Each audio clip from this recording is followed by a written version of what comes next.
You're about to hear a story that most Americans have never heard, yet it shaped the country in ways that still echo through every city, highway, and quiet corner of the nation.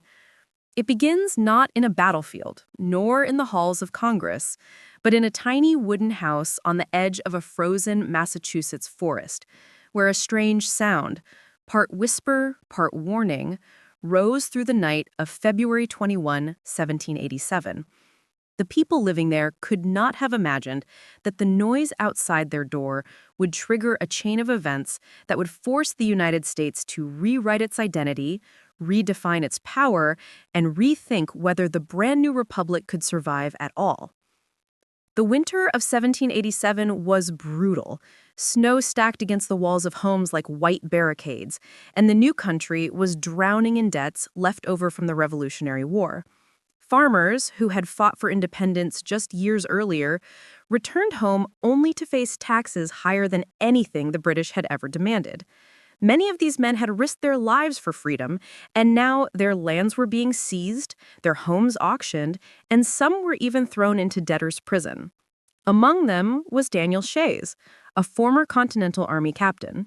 He had fought at Bunker Hill, he had marched barefoot through snow for the new nation, and he had received little payment for any of it. And now, the country he helped create was about to take everything he had left. That night, as the wind howled across the icy fields, Shays rode through the dark with a message.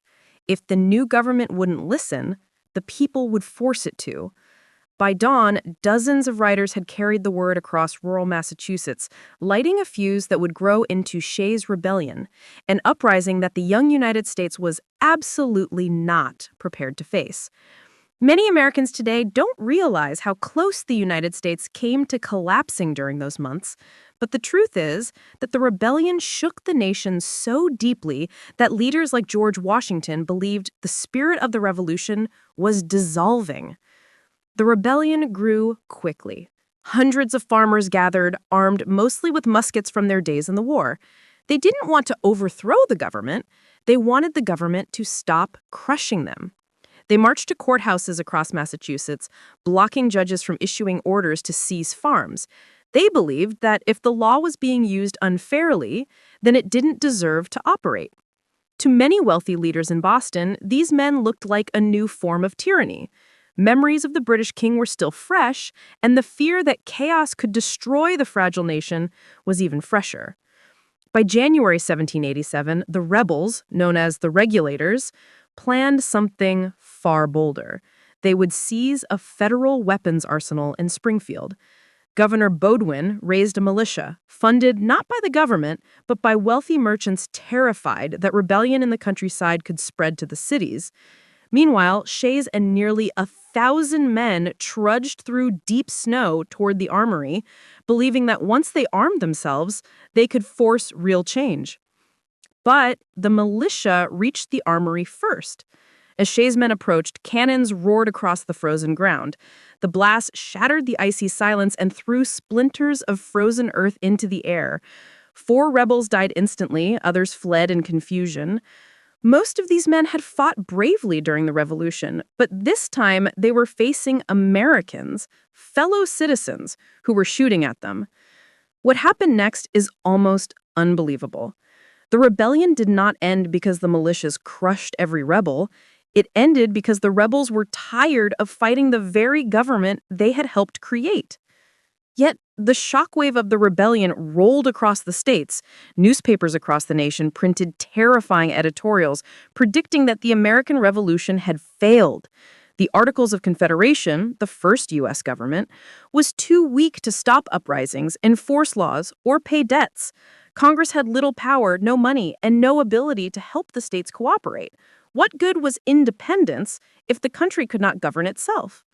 George Washington, who had retired to Mount Vernon, wrote that he feared something worse than a failure of the revolution might happen. And it was Shays' Rebellion, not a foreign enemy, that pushed him out of retirement. Many Americans today don't realize this, but without Daniel Shays, the United States might not even have its Constitution. In May 1787, just months after the rebellion was crushed, delegates gathered in Philadelphia for what they believed would be a small meeting to revise the Articles.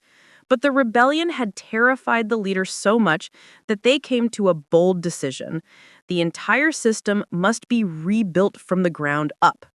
Behind locked doors and windows that were nailed shut, men like Washington, Madison, Hamilton, and Franklin debated how to save the country from tearing itself apart. They argued about how strong the central government should be, how much freedom the states should retain, and how to balance liberty with stability.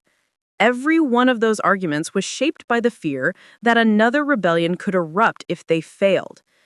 The delegates knew that a nation too weak would fall apart, but a nation too strong might become tyrannical like the British. So they crafted something entirely new, a constitution that was strong enough to govern, but limited enough to prevent abuse. They created 3 branches of government, built a system of checks and balances, and ensured that no single person could dominate the country. When the Constitution was finished, George Washington wrote privately that if another crisis like Shays Rebellion came, the new government would be able to survive it.